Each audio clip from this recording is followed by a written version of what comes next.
지금 청년들이 공부하고 있는 벨직 신앙고백서 제29장에 보면 참 교회에 대해서 말하면서 우리는 하나님의 말씀으로부터 참 교회가 무엇인지 분별해야 함을 믿는다라고 말하면서 그 이유를 오늘날 세계에 있는 모든 분파가 스스로 교회라는 이름으로 주장하고 있기 때문이다라고 했습니다.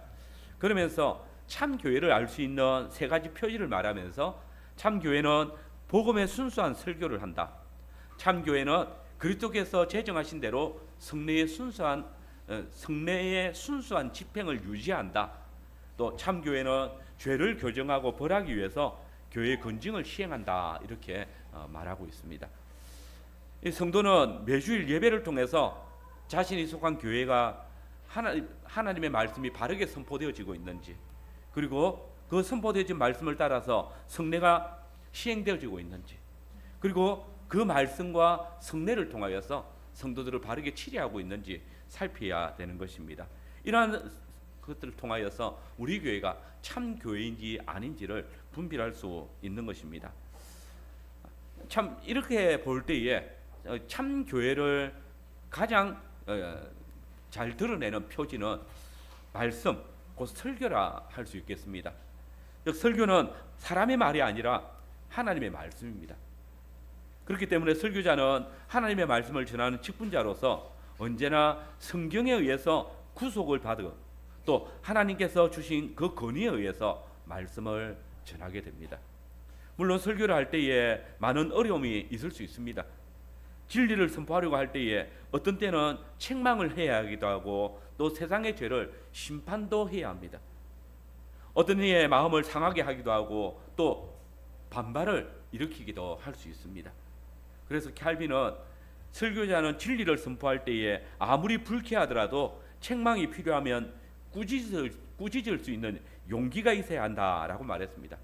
왜냐하면 하나님의 말씀을 신실하게 섬기고 선포하는 자들은 이 죄의 문제와 항상 싸워야 될 것이고 그들과 싸움을 벌이는 그런 대적들을 직면할 수밖에 없기 때문입니다. 그러나 설교자가 항상 유의해야 될 것이 있습니다. 그래서 설교를 할 때에 그 설교는 자신의 권위로 하는 것이 아니라 그 설교의 내용인 하나님과 그의 말씀의 권위를 가지고 선다는 것입니다. 그래서 설교자는 그리스도의 사신으로서 하나님께서 주신 말씀을 전할 때에 그 권위가 인정되어질 수 있는 것이고 바로 그 하나님의 말씀의 권위를 인하여서 설교자는 권위가 있게 되는 것입니다. 그러나 사실 설교에서 설교자가 차지하는 비율은 절반에 지나지 않습니다. 나머지 절반은 바로 이 설교를 듣는 자들의 몫입니다. 아무리 좋은 설교를 선포한다 할지라도 설교를 듣는 자들이 그 설교를 듣지 않는다면 무슨 유익이 있겠습니까? 믿음은 들음에서 나며 들음은 그리스도의 말씀으로 말미암는다라고 했습니다. 설교가 아무리 좋아도 설교가 아무리 많아도 제대로 듣지 않는다면 믿음의 역사가 일어날 수가 없고 또 순종하지 않는다면 구원은 없기 때문입니다. 오늘 저는 함께 읽은 이 본문의 말씀들을 중심으로 설교를 듣는 자들의 자세에 대해서 함께 교리문답을 살피도록 하겠습니다. 오늘 설교의 주제는 설교를 듣는 자는 그 말씀을 듣고 믿으며 순종함으로 구원의 효력을 누린다입니다. 먼저 설교를 어떻게 들어야 합니까? 사도행전의 저자인 누가는 베레아에서 바울이 설교를 할 때에 설교를 듣고 있던 베레아 사람들의 자세를 아주 유심히 살폈던 것으로 보입니다. 그리고 거기에 대해서 아주 자세하게 표현을 해줍니다. 곧 바울의 앞선 선교지였던 데살로니가 사람들과 이 베레아 사람들의 자세를 비교하면서 그들은 설교를 들음에 있어서 데살로니가에 있는 사람들보다 더 너그러워서 간절한 마음으로 말씀을 받고 이것이 그런가 하여 날마다 성경을 상고함으로라고 합니다. 설교를 듣고 나면 그 설교가 바르게 선포되어졌는지 알기 위해서 날마다 성경을 상고했다, 성경을 연구했다라고 말합니다. 그런데 여기 이 날마다라는 말은 그들이 이미 오래전부터 매일 성경을 상고하는 습관을 가져왔고 그랬기 때문에 설교를 들을 때마다 이것이 그런가 하여 다시 연구하고 살필 수 있었다라는 말입니다. 여러분, 베레아 사람들은 설교를 들을 때 간절한 마음으로 들었고 설교를 들은 후에는 그 내용을 상고했습니다. 근데 바로 이런 자세가 설교를 듣는 자들에게 요구되어지는 자세입니다. 그래서 우리 교리문답은 부지런함과 기도함과 준비함으로 설교를 듣고자 하는 열망이 있어야 된다라고 말했습니다. 그리고 설교를 들은 후에도 들은 바 성경을 통해서 점검해보는, 즉 이것이 그런가 하여 더욱 성경을 깊이 연구하는 자세가 있어야 한다라고 가르치고 있습니다. 여러분, 성경을 많이 읽으십시오. 다독을 하라는 것이 아니라 가능하면 성경 전체의 흐름을 알고 또 성경 내용을 이해하면서 읽으라는 말입니다. 지금 이야기 성경을 읽으라고 하는 이유, 그것은 성경의 내용을, 흐름을, 그것을 역사적인 순서대로 좀 이해하고 있을 때에 성경을 분별할 수 있기 때문입니다. 성경 공부를 하다 보면 신앙생활을 오래 했다고 하지만은 성경을 많이 읽었다는 분들 중에도 인도자가 설명하고 있는 본문이 어디 있는지 모르는 경우가 흔합니다. 성경을 읽지만은 상고하지 않기 때문에, 설교를 듣고 공부를 하지만은 간절한 마음으로 듣지 않기 때문에, 부지런함으로 연구하지 않기 때문에 일어나는 일들입니다. 여러분, 마가복음 4장에 씨 뿌리는 자의 비유를 한번 생각해 보십시오. 씨는 농부가 뿌리지만은 이후에 모든 것은 땅의 상태에 의해서 좌우되어집니다. 주님이 뿌리는 씨, 즉 말씀은 다 좋은 것입니다. 그 씨는 좋은 땅에 뿌려지거나 거칠은 땅에 또는 돌밭에 또는 길가에도 뿌려집니다. 씨는 다 좋은데 그 씨가 뿌려지는 밭이 천차만별입니다. 그런데 씨가 뿌려진 모든 밭에서 열매가 맺혀지는 것이 아니라 오직 좋은 밭에서만 많은 열매를 맺는다라는 사실을 주님은 결론으로 말씀하십니다. 여기 이 좋은 땅은, 교리문답은 준비된 자세와 기도로 설교에 부지런히 참여하는 그런 사람을 표현하고 있습니다. 하나님의 말씀을 간절히 사모함으로 그 말씀을 들을 준비를 하는 자가 참 좋은 열매를 맺습니다. 마음밭이 좋은 밭이 되지 않는 자가 열매를 거두려고 하는 것은 엿먹고, 즉 나무 위에서 고기를 얻으려는 그런 어리석은 시도와 같을 뿐입니다. 그러므로 설교를 듣는 자는 항상 하나님의 말씀에 열려있는 자세를 가지고 또 모든 생활 속에서 하나님의 법도와 규례를 따라 행하고 그 훈계를 듣기를 사모함으로 주님께 나와야 됩니다. 예배의 자리에서 또 성경을 공부하는 자리에서 하나님의 말씀을 듣고 배우기 위해서 오늘 선포되어질 또는 공부하게 될 내용을 부지런하고 또 기도하는 자세로 간절한 마음으로 읽어오고 또 묵상하는 그런 자세가 분명히 좋은 밭으로 말씀의 씨를 받는 그런 사람일 것입니다. 우리 교회처럼 주보를 통해서 설교 요약을 볼 수 있다면 말씀을 들을 준비를 하는 데도 도움이 될 것입니다. 전체 본문을 읽어보고 또 설교자가 왜 저렇게 이렇게 주제를 잡고 또 이렇게 대지를 정했는지 생각해 볼 수 있습니다. 설교자가 바르게 대지를 정하고 본문의 중심을 바르게 드러내는지도 살펴볼 수 있습니다. 이런 부지런함으로 예배의 자리에 나오고 이런 준비된 자세로 성경 공부에 참석하면 설교를 들을 때 집중할 수 있고 또 성경 공부를 할 때도 미처 자신이 깨닫지 못했던 그런 놀라운 열매들도 맺어갈 수 있습니다. 그리고 설교자가 자신이 생각한 것과 다른 점을 말할 때 그 차이점을 설교자와 깊이 말씀의 교제도 나눌 수 있습니다. 이것이 바로 설교를 듣는 자나 설교자 모두에게 큰 유익을 줄 수 있습니다. 만약 그 성도가 정말 말씀을 사모하는 자라면 이런 말씀의 교제를 통해서 더 온전하고 진전되어진 본문의 뜻을 아는 기회를 가질 수 있습니다. 만약 설교자가 참된 하나님의 말씀의 설교자라면 하나님의 말씀으로 교제를 나누는, 자신이 선포했던 그 설교에 대해서 질문하고 또 더 깊은 내용을 알기를 원하는 그런 성도의 교제를 정말 즐거워할 것입니다. 기뻐할 것입니다. 더 많은 시간을 기울여서 설교를 준비하고 또 연구에 헌신하게 될 것입니다. 그리고 바울처럼 설교자인 나를 위해서 기도할 것을 요구할 것이고, 성도들은 또한 마땅히 말씀 사역자를 위해서 기도하게 될 것입니다. 여러분, 베레아 사람들이 좋은 밭입니다. 그들은 날마다 성경을 상고하는 자들이었습니다. 그들은 설교를 들은 후에 이것이 그런가 하여 살피는 자들이었습니다. 언제나 하나님의 말씀을 받아들일 준비가 되어져 있는 그런 준비된 자들입니다.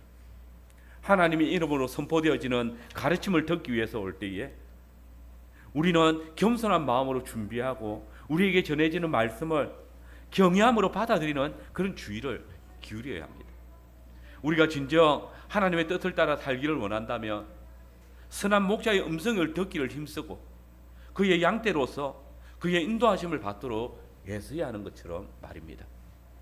여러분, 여러분의 생전에 하나님의 신령한 말씀을 사모하시길 바랍니다. 그리고 하나님의 말씀 듣기를 즐거워하시길 바랍니다. 설교를 듣는 아름다움이 부지런함과 기도와 간절함으로 나타날 때 많은 열매를 맺게 될 것입니다. 이제 두 번째로 설교를 어떻게 받을 것인가 살펴보겠습니다. 우리는 하나님의 말씀을 받을 때 교리문답에서 요구하는 것처럼 믿음과 사랑과 온유함과 준비된 마음으로 진리를 받아야 합니다. 설교를 들을 준비 없이, 말씀을 향한 믿음과 소망 없이, 하나님을 향한 사랑과 마음의 온유함 없이 말씀을 받는다면 그 말씀은 심겨지지 않기 때문에 열매를 맺을 수가 없습니다. 유익을 줄 수가 없습니다. 그러면 성도가 설교자의 설교를 하나님의 말씀으로 받는다는 증거는 무엇이겠습니까? 그것은 성경을 통해서 하나님께서 자기 백성에게 가르치시고 또 계시하는 바가 무엇인지를 바르게 받는 것입니다. 설교자는 성령님의 인도하심을 쫓아서 본문을 통해서 하나님께서 계시하신 뜻이 무엇인지 찾아야 하는 것이고, 또 교회 성원들은 이 하나님의 뜻을 설교를 통해서 듣고 받아야 하는 것입니다. 그러므로 설교를 듣는 자들이 설교를 들을 때 살펴야 될 것이 많이 있겠지만, 특별히 설교가 하나님의 말씀으로 온전히 선포되어지는 것을 알기를 원한다면 다음 몇 가지를 유의해서 보면 좋을 것 같습니다. 먼저 그 설교 안에 하나님의 사역과 하나님의 행하심이 드러나고 있는가입니다. 여러분, 성경이 사람의 역사를 기록한 것이 아니라 하나님의 사역을 기록한 것이라면 우리는 성경에서 사람을 중심으로 본문을 볼 것이 아니라 하나님 중심으로 본문을 살펴야 할 것입니다. 가령 오늘 우리가 함께 읽었던 사무엘상 17장에 이 다윗과 골리앗의 싸움에서 한번 보십시오. 이 본문을 가지고 어떤 설교자들은 다윗의 대담한 용기나 또 그의 하나님에 대한 믿음에 초점을 맞추어서 설교를 합니다. 그래서 다윗의 믿음을 모범으로 삼아서 우리도 다윗처럼 믿음과 용기로 싸운다면 능히 모든 원수들을 이길 수 있다. 믿음과 용기를 가집시다 라고 교훈합니다. 그러나 여러분, 이 본문을 하나님 중심으로 보면 그 내용이 완전히 달라집니다. 하나님께서 지금 다윗을 통해서 어떤 일을 하시는가를 깨닫게 됩니다.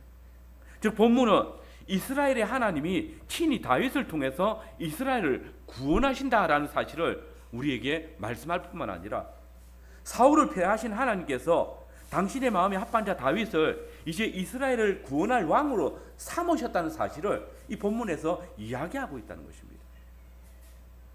이렇게 볼 때에 다윗이 너는 칼과 단창으로 내게 오거니와 나는 만군의 야훼의 이름으로 내게 간다라는 이 말이 다윗이 자기의 용기나 믿음을 드러내고 있다는 것이 아니라 자신이 하나님의 대리자로서 이 싸움에 나왔다는 사실을 밝히고 있는 것이고, 다윗의 믿음이나 용기는 단지 하나님의 사역과 하나님의 구원을 드러내는 도구로 사용되어지고 있음을 보여주고 있는 것입니다. 두 번째로 설교를 들을 때 살펴야 할 것은 본문의 역사적인 위치와 역사적인 발전입니다. 물론 이것은 그 본문의 문체, 곧 본문이 역사적인 본문인지 아니면 시적인 표현인지 또 아니면 예언적이거나 법률적인 말씀인지 뭐 이것에 따라서 차이가 있겠지만 어쨌든 이 본문들은 역사적인 배경을 가지고 있고 그 위치가 있습니다. 그때의 이 역사적인 위치와 진전, 곧 역사의 어떤 그 발전을 살핀다면 본문의 해석에 있어서 중요한 열쇠를 가질 수가 있을 것입니다. 다시 다윗과 골리앗 싸움에 대한 본문을 한번 봅시다. 만약 어떤 분들처럼 이 본문을 단순히 용감한 소년 다윗과 거인 골리앗이 싸우는, 마치 예수 믿는 동네 꼬마와 불량배가 싸우는 정도로 본다면 설교를 준비하는 자나 설교를 듣는 자에게 있어서 이 본문은 별로 큰 유익을 드러낼 수 없습니다. 가령 다윗과 골리앗의 싸움을 통해서 우리도 다윗처럼 믿음으로 싸울 때 하나님께서 승리를 주실 것이다 라는 적용은 얼른 들을 때는 뭐 적절한 적용처럼 보일지 모르겠습니다. 그러나 여기에는 이 다윗과 우리라는 교회 사이에 약 3000년이라는 역사의 발전이 있음을 보지 않은 것입니다. 그때 다윗에게 역사하셨던 하나님이 이 시대에 신자와 불신자와 싸울 때, 아니면 꼬마 아이와 불량배가 싸울 때 하나님이 우리를 도와주신다는, 그렇게 말씀하고 있지 않기 때문입니다. 골리앗 같은 세상에 대해서 소년 다윗 같은 교회가 싸울 때 믿음이 있으면 능히 모든 것을 이길 수 있다라고 말한다면 이것은 역사의 발전을 무시한 것입니다. 왜냐하면 그 시대, 다윗의 시대는 하나님께서 직접 계시를 보여주시던 시대입니다. 그러나 지금은 계시가 종결된 시대입니다. 그러므로 비록 성도가 믿음으로 싸운다 할지라도 하나님께서 성도와 함께 하심을 보여주시기 위해서 그 싸움에 개입하시거나 또는 그 싸움에 어떤 영향을 미친다는 것은 없을 것입니다. 왜냐하면 성도가 믿음으로 세상과 싸울 때 함께 하신다는 것을 이미 성경의 여러 역사들을 통해서 보여주셨기 때문입니다. 믿음의 역사와 그리고 그 믿음의 싸움의 결과가 하나님의 말씀에서 이미 드러나고 있다는 것입니다. 이제 본문의 역사적인 위치를 한번 보십시오. 가령 다윗과 골리앗의 싸움이 나오는 본문은 사무엘상 13장에서 15장에 이스라엘의 왕이었던 사울이 계속적으로 하나님께서 그에게 주신 왕적 직분에 불순종하는 장면이 나오고 나서 이것 때문에 하나님께서 사울을 이스라엘의 왕에서 패한다는 선언이 있었습니다. 그리고 16장을 보시면 사무엘을 통해서 사울을 대신해서 하나님께서 다윗을 왕으로 세우십니다. 그리고 17장에 바로 이 다윗과 골리앗의 싸움이 나옵니다. 우리는 여기서 이스라엘의 왕의 위치를 알게 됩니다. 이스라엘의 왕은 절대적인 권력으로 나라를 다스리는 왕이라기보다는 하나님의 백성인 이스라엘을 대표하는 자로서 하나님의 말씀에 전적으로 순종하는 자라야 하는 것입니다. 그러므로 하나님의 말씀에 순종하지 않는 사울은 왕, 곧 이스라엘의 대표자로서 자격을 상실했다. 그래서 하나님께서 폐위를 선언하시고 하나님의 마음에 합한 자, 곧 하나님의 말씀에 순종하며 살아오고 있는 다윗을 이스라엘의 대표자로 세우시는 것입니다. 자, 지금 다윗은 16장에서 사울을 대신해서 이스라엘의 왕으로 기름 부음을 받았습니다. 그리고 17장에 이스라엘 왕으로서 지금 골리앗과 싸우고 있는 것입니다. 하나님께서는 이 싸움을 통해서 다윗을 온 이스라엘 앞에서 왕으로 나타내고 계시는 것입니다. 그래서 18장을 보시면 이스라엘 백성들이 이 전쟁이 끝난 후에 뭐라고 노래합니까? 사울이 죽인 자는 천천히요 다윗이 죽인 자는 만만이다 라고 노래합니다.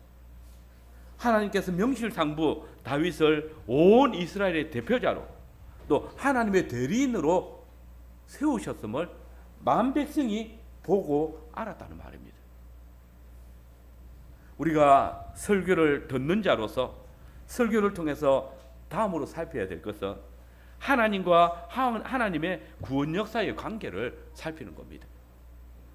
만약 설교자나 설교를 듣는 자들이 설교를 통해서 하나님을 알지 못하고 하나님의 구원 역사를 알지 못한다면 그 설교는 공수례에 불과하다는 사실입니다. 여러분, 우리가 지난 교리문답 설교들을 통해서 쭉 살폈지만 성경이 우리에게 주로 가르치는 것이 무엇이라고 했습니까? 우리 중고등부 아이들 졸고 있네요. 기억납니까? 예? 네. 형은 안 자고 있습니까? 예. 성경이 주로 우리에게 무엇을 가르친다고 했습니까? 교리문답 볼까요? 제 3문답 봅시다. 예. 3문답 한번. 예. 이제 기억납니까? 예. 우리 3문답을 제가 읽으면 우리 중고등부 아이들 장깨라는 마음으로 읽어주시기 바랍니다. 제3문, 성경은 주로 무엇을 가르치고 있습니까?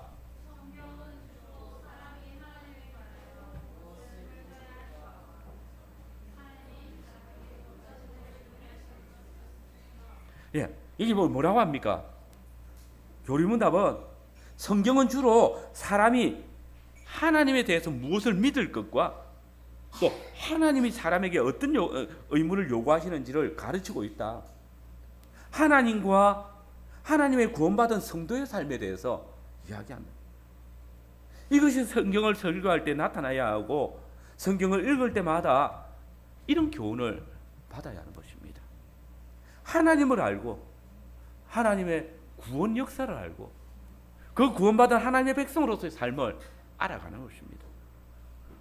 그러면 여러분, 이 다윗의 구원이 오늘 교회에게 어떻게 적용되어야 됩니까? 다윗은 이스라엘 족속을 구원할 자이고 이스라엘의 왕이지 않습니까? 그리고 그가 싸워 이긴 골리앗은 어떤 옷을 입고 있었을까요? 여러분, 거기 5절을 한번 보십시오. 17장 5절을 같이 한번 읽어볼까요? 17장 5절 같이 한번 읽어보겠습니다. 시작. 머리에는 노투구를 썼고 몸에는 비늘 갑옷을 입었으니 그 갑옷의 무게가 놋 5천 세겔이며. 뭘 입었다고요? 비늘 갑옷을 입고.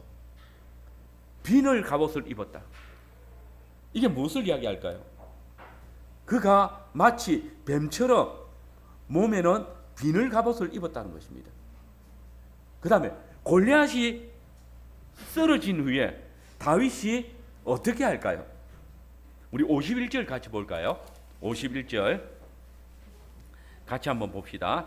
시작. 다윗이 달려가서 블레셋 사람을 밟고 그의 칼을 그 칼집에서 빼내어 그 칼로 그를 죽이고 그의 머리를 베니 블레셋 사람들이 자기 용사의 죽음을 보고 도망하는지라. 죽고 나서 어떻게 했다고요? 블레셋 사람을 어떻게 하고? 밟고 그의 칼을 빼내어 가지고 그의 머리를 베었다. 뱀의 비늘을 입고 있는 뱀의 후손의 머리를 밟고 깨뜨린 다윗.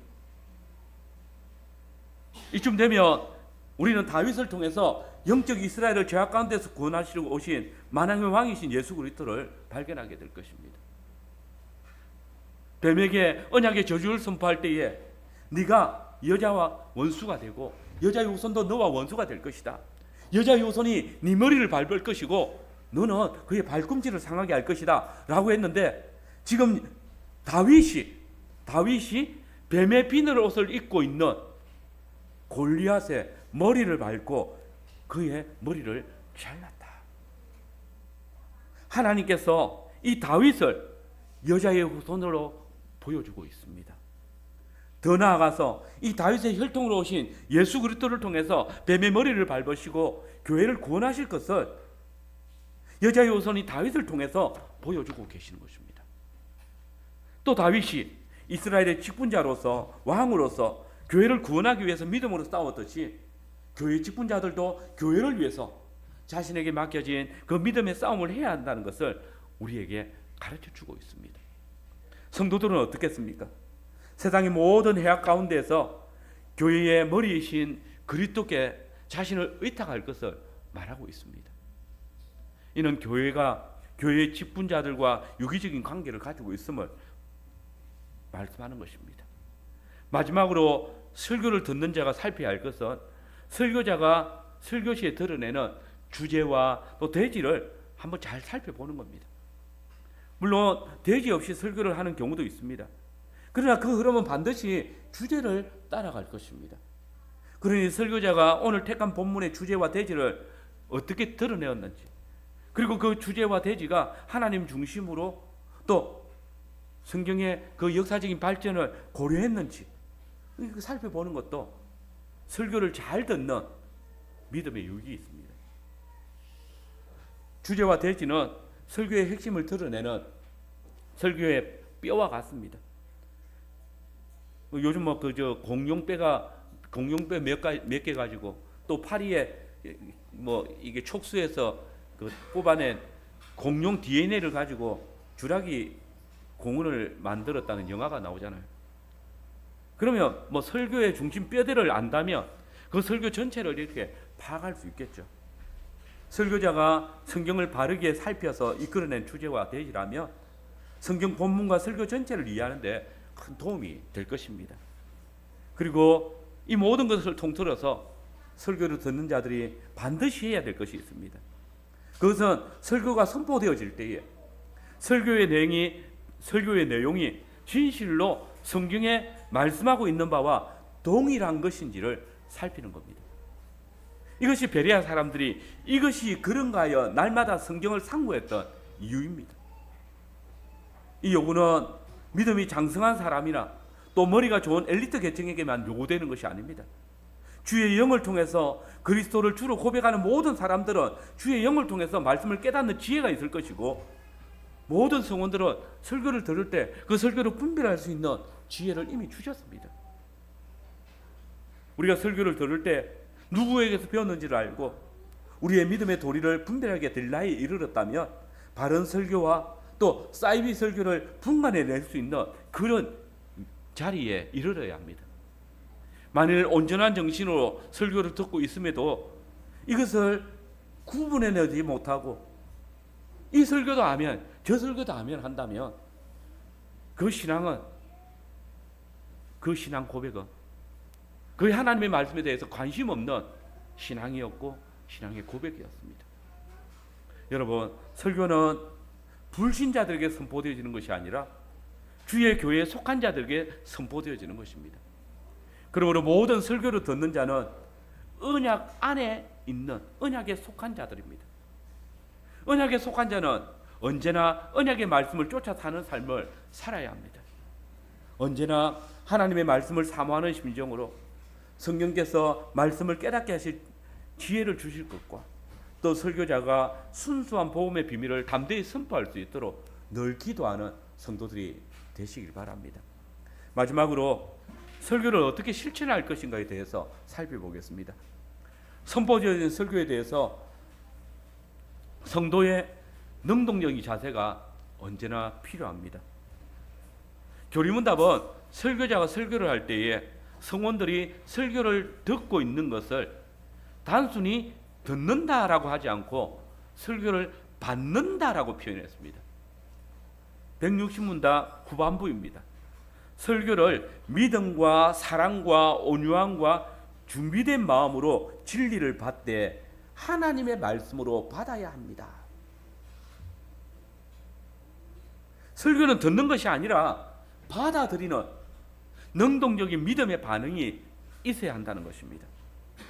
그래서 교리문답은 이어 말하기를 하나님의 말씀을 받아 그것을 묵상하고 숙고하고 그 마음속에 간직하여 그 말씀의 열매가 삶 가운데 맺혀지도록 해야 한다라고 고백하는 것입니다.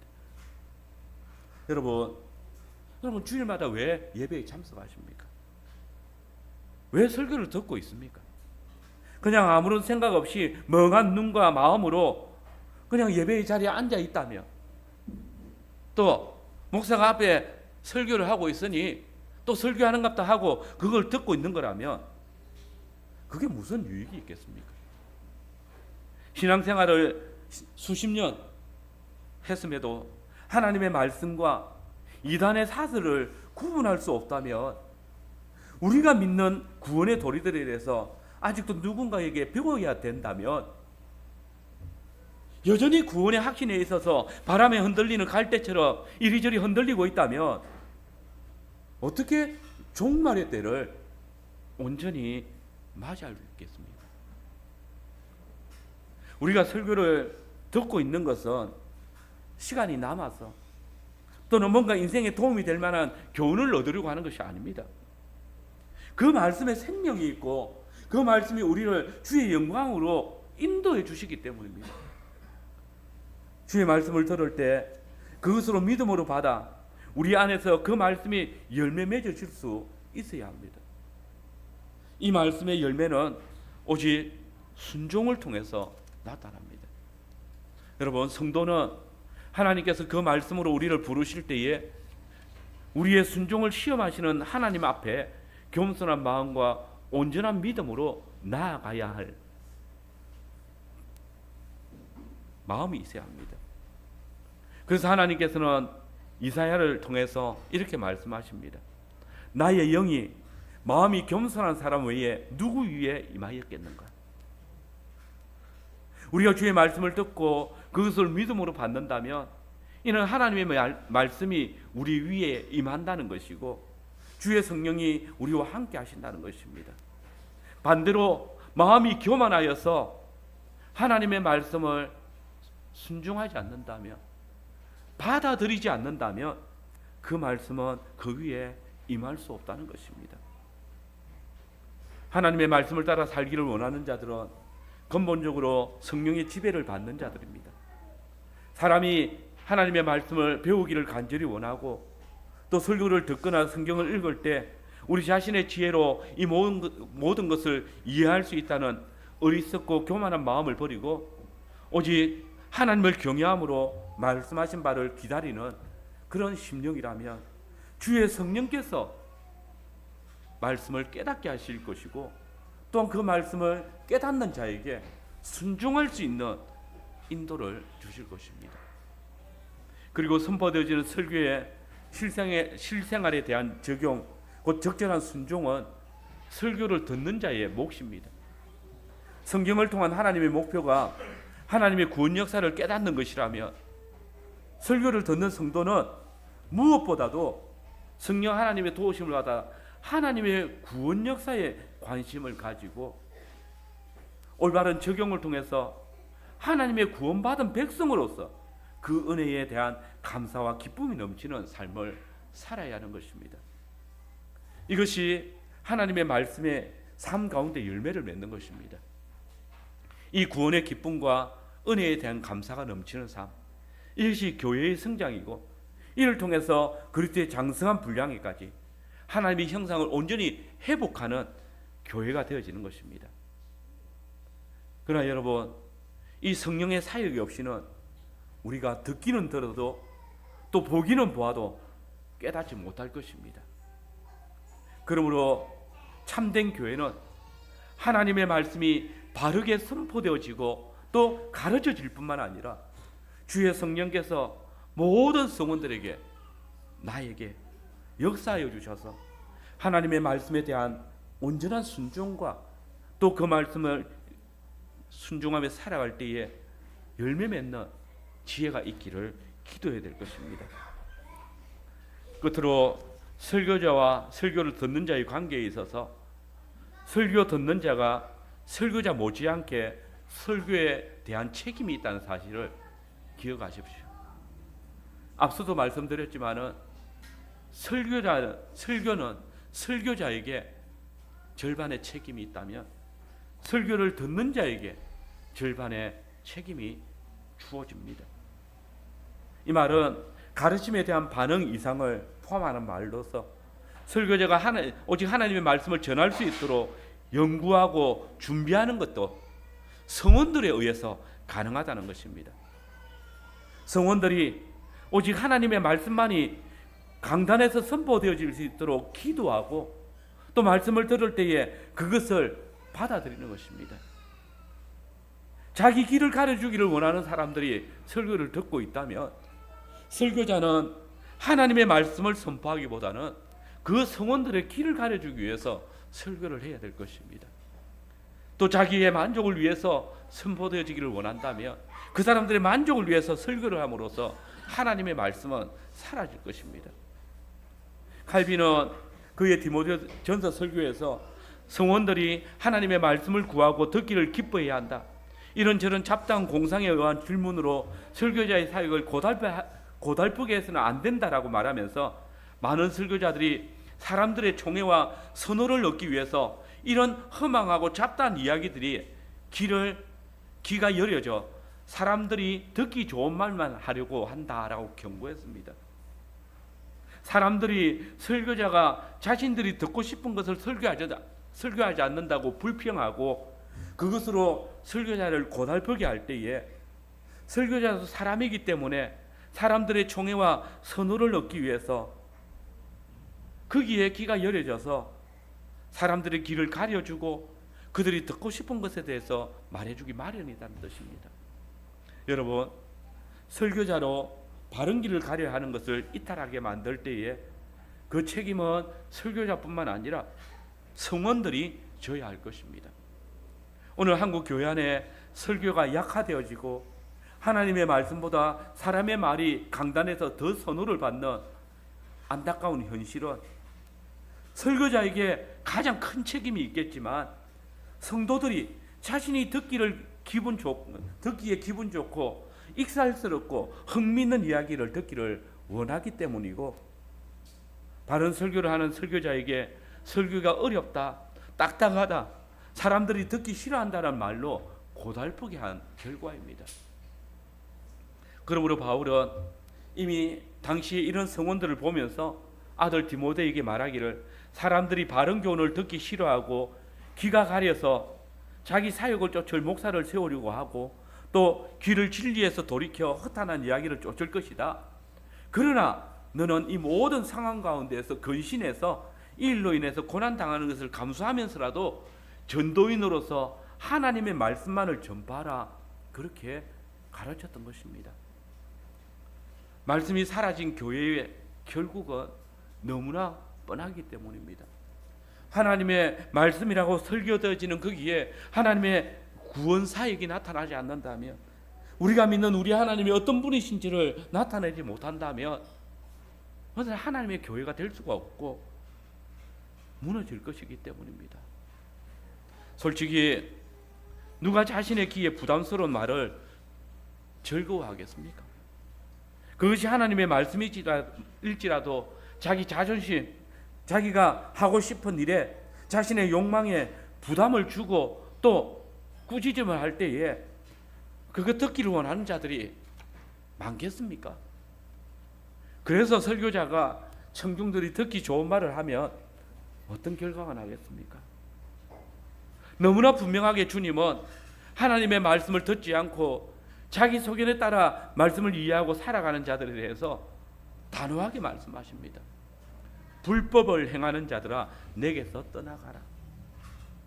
성원들이 설교자에게 자기 길을 가려달라고 요청한 결과는 설교자뿐만 아니라 그 설교를 듣는 자들도 하나님의 말씀이 아닌 다른 것들을 따라 행하기에 불법을 행하는 자들로서 주님께 나아갈 수 없다는 것입니다. 성도들은 설교자들이 내 길을 만족시켜 달라고, 나의 가려운 것을 가려달라고 요구하는 것이 얼마나 어리석고 위험한 일인 줄을 알아야 합니다. 설교자들이 하나님의 말씀을 왜곡할 수 있는 원인을 제공하지 말아야 합니다. 설교자들이 우매한 탐욕을 가진 자들의 길을 가려주고 허황된 이야기를 가진 자들의 마음에 위로를 주는 그런 죄악을 범치 말도록 해야 합니다. 하나님의 말씀만이 바르게 선포되어지는 교회 안에라도 자기를 위해서 어그러진 말로 사람들을 미혹하는 자들이 들어설 수 있는 그런 환경이 교회인데, 성원들마저 그런 것들에 대하여서 귀를 기울인다면 하나님의 말씀이 어디에 서겠습니까? 그리고 가장 위험한 것은 성원들의 반응을 두려워하여서 말씀 사역자가 저주와 심판의 메시지를 포기할 때입니다. 이러한 때에 경우에 성원들이 해야 할 일은 하나님의 부르심과 가르침을 따라 그들 자신의 반역과 무관심과 교만과의 전쟁을 쉼없이 해야 하는 것입니다. 여러분, 설교자의 입술이나 성원의 귀는 성령의 주장을 받습니다. 그러므로 오직 설교자는 성원들에게 하나님의 말씀만을 바르게 가르치는 데 힘쓰고, 성원들은 이 말씀이 과연 하나님의 말씀인지 상고함으로써 설교자들을 도와줘야 합니다. 그리고 설교자가 하나님의 말씀을 전하기를 힘쓴다면 성원 역시 그것이 나의 길을 가려주는 것이 아닐지라도 그 말씀이 나에게 심히 부담을 주는 말씀일지라도 감사할 줄 알고 우리의 귀가 성령의 도우심으로 하나님의 말씀을 깨달을 수 있기를 기도해야 될 것입니다. 오늘 우리 교회 모든 성원들이 예배에 나올 때에 준비된 마음으로 나오고 설교자가 하나님의 말씀을 바르게 전하기를 힘써 기도하시길 바랍니다. 더욱 설교를 들을 때 믿음과 사랑과 온유한 마음으로 진리의 말씀을 받고 매 순간 그 말씀을 다시 상고함으로, 연구함으로, 묵상함으로 그 말씀이 주의 성령의 능력을 따라 여러분의 삶 속에서 귀한 생명의 열매를 맺기를 원합니다. 이렇게 함으로써 이 종말의 때에 우리 모든 성도님들이 그리스도의 장성한 분량까지 이르게 될 것입니다. 아멘.